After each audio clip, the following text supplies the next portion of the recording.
I'm David Griffin. It's the 20th of August 2018. I'm here at Sussex County Cricket Club at Hove, and I'm talking with Chris Adams.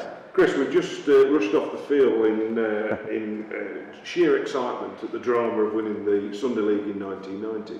But what I want to do now really is just look at that next 5 or 6 years where you became a properly established county cricketer. You've got your county cap, you're on the England radar, you start to score serious runs. Derbyshire, first of all, 91, came third in the championship. 93, won the Benson Hedges Cup. And then, of course, there was a change around in 96 with the arrival of Dean Jones. So, are you okay for us to go through straight to 93 to the Benson Hedges Cup, which was quite a campaign? What can you remember about that run to the final? Well, personally, from my own situation, I'd had my sort of career up at the start of my career, then a career down. 2001 for me was a horrid year. Couldn't get a run, lost my place inside. Managed to fight my way back in 2002, and then of course, 92. I've come way too early. Yeah, so into 93, I was now established in the side, and I remember putting in some, both in 92 and 93, putting in some what I would call not match-winning performances in the B&H Cup, but I was starting to play innings to get us at home, so a finisher role in the side, and we had terrific batting up top. But my role had sort of developed to a sort of middle order batsman who could see the team home, 50, 60 not out, and I was starting to win the old B&H Man of the Match medals, which we all wanted and we all loved, and we got on a run in that competition. It has to be said, we just got on a run. We hit on a formula with Ollie Mortensen bowling brilliantly every game, Alan Warner, Devon Malcolm, Simon Bass maybe by then was also in and around the side, and we had a very, very good balanced side, very good fielding side. Carl Cricken was now fully ensconced as a keeper, got ridiculously good hands, had the ability to stand up to the quicks if he needed to, which helped a lot back in those days. And we got on a run, and we managed to find ourselves in a semi-final. The sort of days you dream about, really, at home against Northants, and for them it was, for us, thinking about them, it was always probably about two players. Rob Bailey, who we knew was a proven century maker with the bat, and obviously Curtly Ambrose, who we were all sort of... They also have Lamb people, aren't they? Yeah. I think there are 11 either current or future internationals playing in that game. Yeah. An indicator of what, again, the standard of county cricket is like. No, for sure. And again, another memorable day. It was, we bowled first again. I don't think we bowled as well as we could have done, or fielded as well as we could have done. I remember it being a big pitch that day. It was the hottest day I've known at Derby. Yeah. It was scorching. I remember it being a really big surface area, big boundaries, so lots of twos and threes, and it seemed like a very difficult ground to defend that day. Was it a conscious decision? Because I sat in the grandstand, and maybe my spectacles are rose tinted, but I'm sure that there was a point where you and John Morris, who were batting together at the end, because we won by 8 wickets, took Ambrose on. Is that a fair assessment that you decided to? We had to. We were behind the rate. Kim and Pete had set a foundation in, but I think by their own admission would say that they put us behind a rate that we were comfortable with. And so when I walked out the bat with John was very clear. He said, there is no time to play yourself in here. You've got to hit the ball, you've got to strike the ball. He wasn't one of the great runners between the wickets, John. Didn't like running.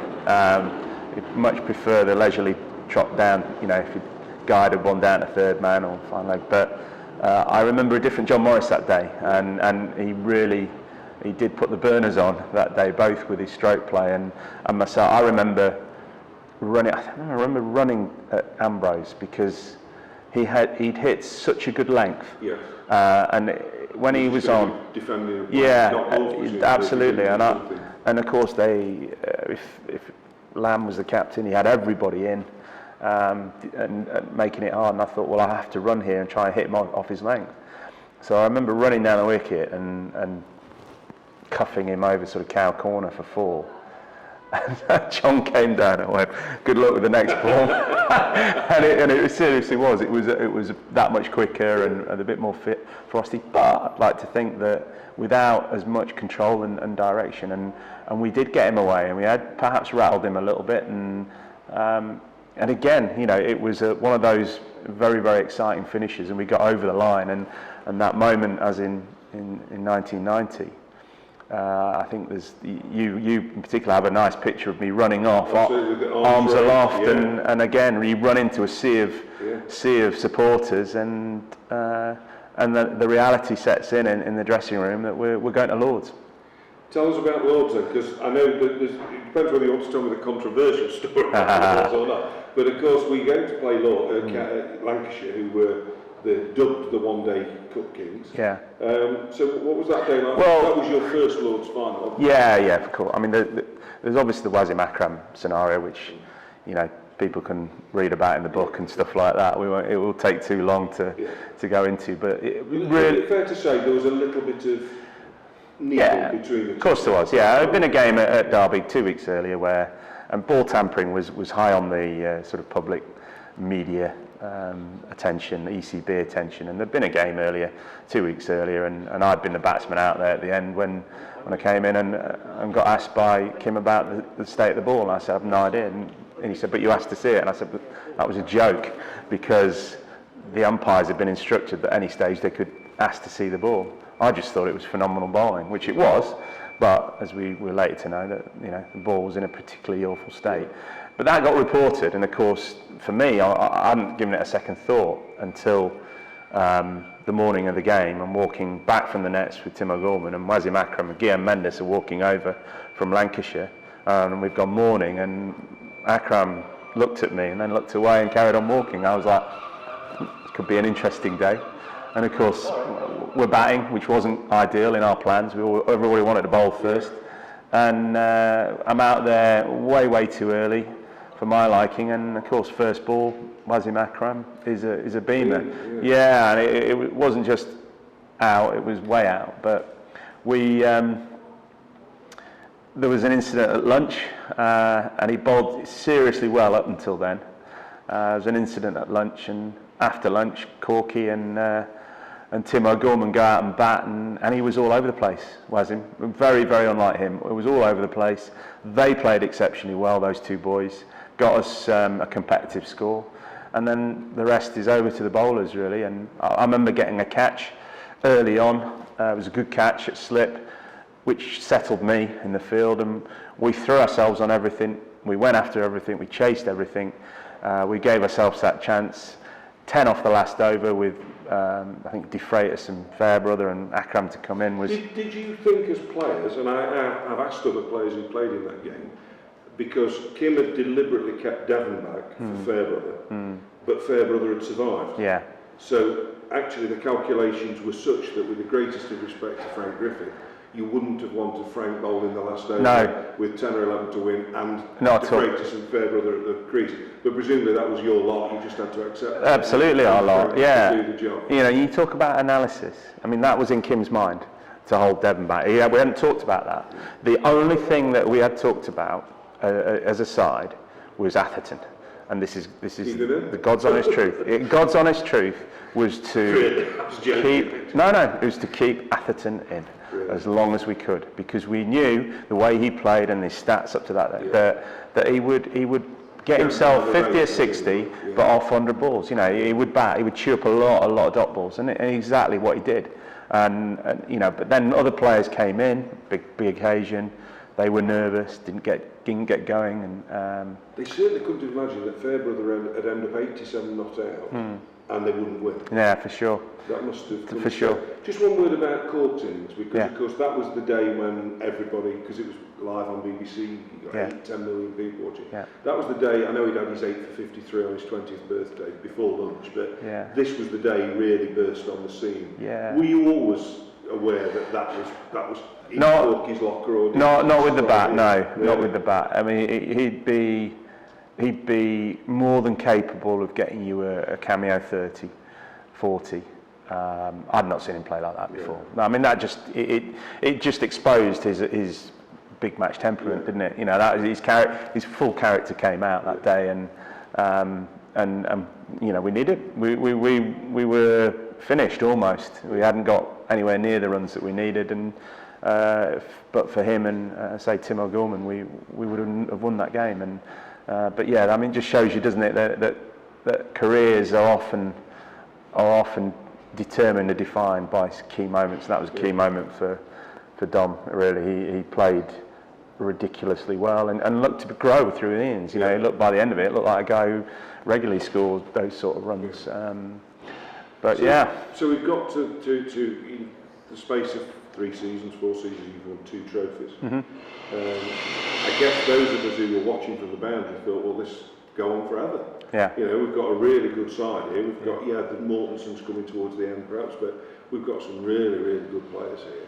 Overseas were still players that could come in and play for the entire season. And of course, Azharuddin was one of those who came in. But at the end of '93, we lost John Morris. And that was kind of the first hint of players departing, because by '95 we lost John, we lost you as well in '97. Yeah. So perhaps you could tell us a little bit about that period, '94, '95, and then the arrival of Dean Jones, and how that impacted on you, and what your thoughts were. We didn't just lose John at the end of '93. We lost Phil. Phil retired and went off to South Africa to be, you know, groundsman and you know, semi-retirement, if you like. Phil was a big influence on Kim at times when the team needed that influence on Kim. Kim was very much his own man, had his own thoughts, his own ways. I mean, from John leaving, I think John, it was ambition for John. We were all ambitious at the time. I remember being sat down with the team at the beginning of the 1990 season, and Kim made a very bold statement and said that, you know, make John vice captain, and that the plan was that John would take over, if not within 2 years, within a year. And of course, at the end of '93, it hadn't happened. So John's move was more about his personal ambition to be in a position where he felt he could build a team himself. He obviously saw that in Durham there was an opportunity up there and went, but the cracks were starting to show in our framework of if you think you've got myself, you've got Corky, you've got Devon Malcolm, you've got lots of people with ambition wanting to go places, and I felt that over the course of the next 2 seasons, and it's in the book, so it's not, you know, it's not anything that I'm just sort of raking up now, but I felt that Kim's decision making was, in terms of, it compromised what was in the best interest of the team, and at times we were producing wickets and playing in a certain way to suit Corky and his rise into the England setup, and that you know, that's something I had honest, straight conversations with Kim about. And so it's not that I'm, you know, it's not that those conversations didn't happen. I said that is absolutely fine if that's the way the club want to go and the way you want to go. I said, but my ambitions are twofold. Of course, I have personal ambition, but more than anything else, I want us to be a successful team. I want to go back to Lords. I want on a regular basis. I want to win the championship. I want to achieve all these things. And I felt that in particular, one year when we were in 2 quarter-finals, we played 2 reasonably beatable teams. Was it Worcester? Worcester, yeah, and 95 that was. yeah, Worcester and Kent were the other one. Did we lose at home? Moody got with. We lost both games at home. Worcester and Kent in both one-day competitions, and we played them on really green seamer pitches. Sure Tom Moody got 5-0 in the game. And that for a lot of us in the team, it was, why are we, with our bowling lineup, why are we enhancing the abilities of their bowlers by helping them with a green wicket when we've got unbelievably good bowlers in our side who bowl well on decent wickets? Yeah, and we lost both games, and it was a great disappointment. For the rest of the season, we played on some sporty wickets. I'd been at the halfway stage of the season personally. I'd been the leading run scorer in the country. I'd been spoken to by England selectors and been told that I'd been sort of penciled in for various tours and stuff in the winter. And of course, at the end of the season, when batting had become incredibly difficult, and I'll be the first to admit that I hadn't applied myself to those conditions as I should have done, and got frustrated more than focused on dealing with it, that I didn't get selected for anything, and which was a huge disappointment for me. And I just felt that it was time for me to try and sort of break free, and if I was experiencing that frustration in that environment, then that's not helping anybody. So that was the beginnings of me wanting to leave Derbyshire, if you like, and for those reasons, really, I just felt that the club didn't have, we weren't on the same page in terms of ambition and where we wanted to go. But in spite of that, in '96, you had your best county championship season. You scored hundreds for fun, and of course we finished second in the county championship under the captaincy of Dean Jones, new coach in Les Stillman. So something clicked clearly for you in that summer. Yeah, well, it was a fresh approach. I never minded the approach of somebody being straight and honest in your face, telling you what was expected. Dean was very much that bloke. It was purely his thoughts in a dressing room, and that once you walked out of that dressing room, you got on with it. It didn't suit some, I know. It certainly suited me. Les was very much the same, not quite as vocal, but Les was probably the person that turned me from being a good batsman into a very much better batsman. On a mental level or a skills level? Both. I think firstly, he challenged me because he, as his words, he would say, "All I hear from you is that you want to play for England, and reality is you carry on as you are. You won't be playing for Derbyshire, because you're not delivering." I mean, in reality, I was averaging mid-30s, or early 30s to mid-30s. I was talking the game of somebody who's averaging mid-40s, that sort of thing. He was right, I couldn't challenge him on that. But what I could challenge him on was, I said, right, if your coaching is of the quality that you can isolate somebody and make them feel like it made me feel that day, then I'm going to put my trust in you to show me the way. And between us, we did. I changed my technique overnight at the Oval, and adopted a different way of batting, which impressed him. He came to me afterwards. I got 40, but it felt awful because I was trying the new technique. And all we'd really done is mirrored the movements of Graham Thorpe. Because he'd come in the morning and he asked me what did I want to be, and I said I want to be him. So we looked at the way Thorpe was moving his feet and applied it to a right-handed batsman, and that's all I did really. And went out and batted, tried it, got 40, came in, and he said, "Fabulous." He said, "I've never met anybody with the guts to do that overnight and then take it out into the game." The next game, I got my highest score down at Southampton, the old ground, 239, and then not quite the next game, but very nearly the next game, 200s in a game against Middlesex. So I was off and running. Yeah. It was a brilliant season for me with the bat. I finished third behind Gooch and Steve James as the highest run scorers in that season. Finished behind Gooch, didn't they? Most seasons. Yeah. But the sadness for me, and again, it was the final realisation for me that I had to move, was that I didn't even make an 8-all that winter, with those runs. What I want to do, Chris, is we're running out of time once more, so we'll do one more interview. Okay. And we'll just look back very quickly at that last, your period of time with Derbyshire. Yeah. And then just talk a little bit about Sussex, if that's okay. Okay. Thank you.